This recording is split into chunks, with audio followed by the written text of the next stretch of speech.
What the heck is earnest money?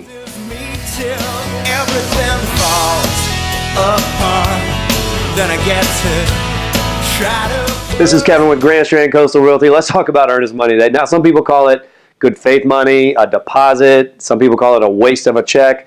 Whatever you call it, it's really not a waste. I'll explain why.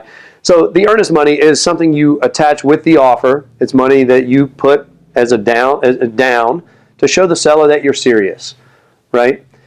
Now, I suggest about 1% of the purchase price, never going below $1,000. That's my recommendation. So $1,000 minimum, 1%, you should be good to go. Sometimes the seller will request more, but here's why.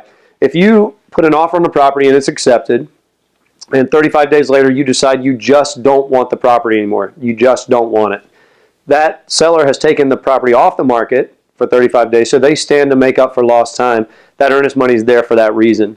If we go through inspections, there's some significant problems that we were unaware of, that the seller was unaware of, and those things aren't going to be addressed.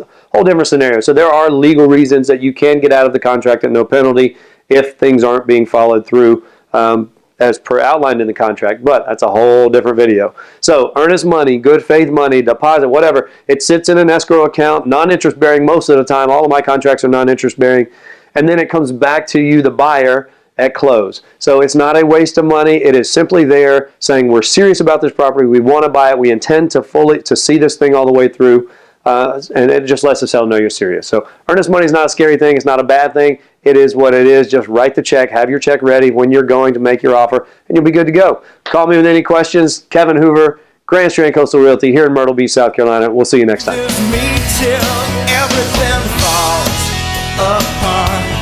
Then I get to try to put it back together, yeah, fall apart and you count on